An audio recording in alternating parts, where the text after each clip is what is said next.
Do you have to spend big bucks to get the full Gretsch experience? Well, let's find out.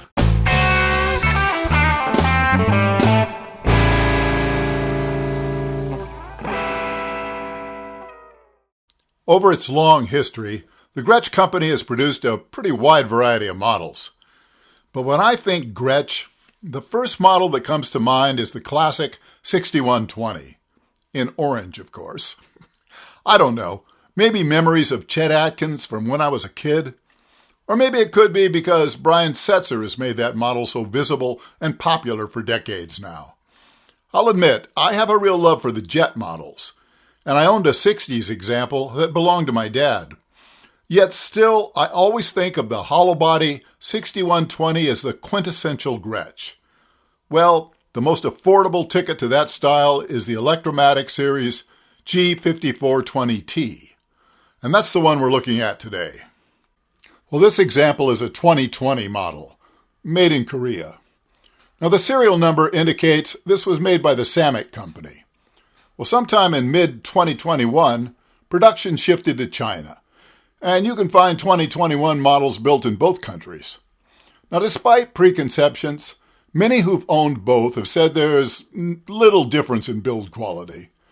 I don't have a newer G5420 to compare, but I reviewed a Chinese-built G5620T last year, and I too found no perceptible difference in overall build quality. But there are differences in some details. So, of course, these are maple laminate bodies with maple necks. Now, this one has the typical Korean-style scarf joint, which is right about here. Chinese-made guitars typically have the scarf joint at the headstock. Again, there's no problem with either type. This one has a rosewood fingerboard, whereas the newer Chinese-made version uses Indian laurel. And as I've said many times, there's nothing functionally wrong with the laurel boards, but they can vary pretty wildly in looks. And given the choice, well, I have to confess, I usually prefer the rosewood. I've also read the neck shapes are slightly different, with the Korean guitars having more of a U shape to the current version's C shape. Now, as I understand it, the U shape is actually closer to the originals and to the Pro Series. But of course, all that really matters is which feels best to the individual player. Now, the scale length is 24.6 inches, and the width of the Graphtec nut is 1.6875 inches, or 42.86 millimeters. And of course, it's a 12-inch fingerboard radius. Now, these pickups are, of course, Filtertrons. These being the blacktop Filtertrons, and I've heard, but haven't been able to confirm, that these were reverse engineered from the Baldwin-era guitars. Also, I've read these were slightly changed with the move to Chinese production. Now, controls are a volume for each pickup, a master tone, and a master volume. Now, on a 4-knob Gibson, I tend to use both pickups a lot and dial one or the other up a bit to vary the tone. So I'd probably do that with the Gretsch and use the master to back off the overall volume without having to rebalance the pickups. However, it seems a lot of Gretsch players just leave the pickup volumes and tone all the way up and just use the master. Well, whatever works. In any case, nice to have options. Let's have a listen. So here we have the neck pickup.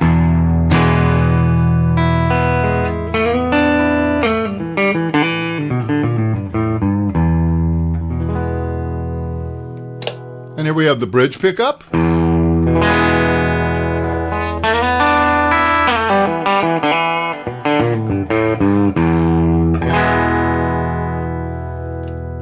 Here we have both pickups.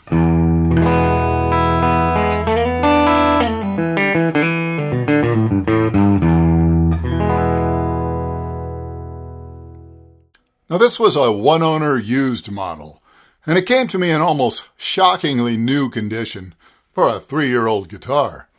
In fact, it doesn't appear to have been played much at all.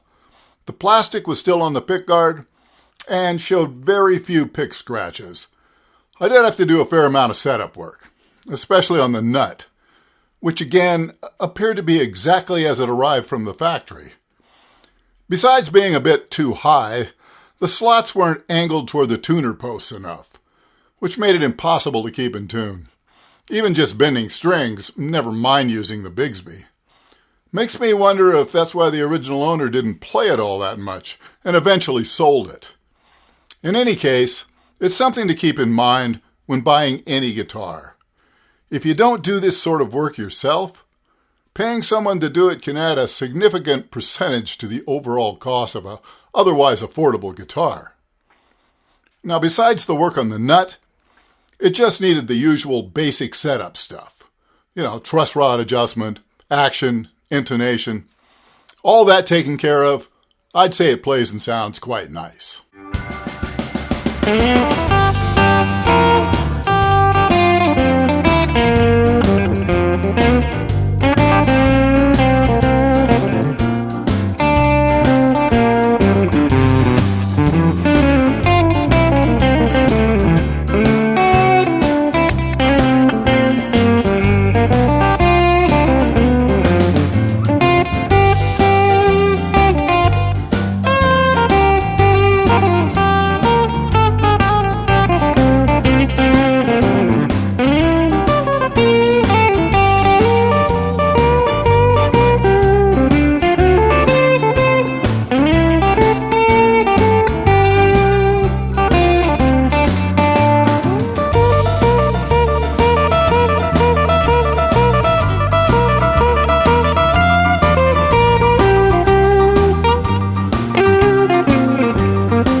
So once again, I'm fairly impressed with the Electromatic series.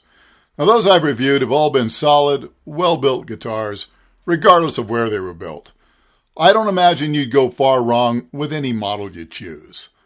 Now, of course, while they're not the equal of the Japanese-built Pro Series, they can be quite satisfying in their own right.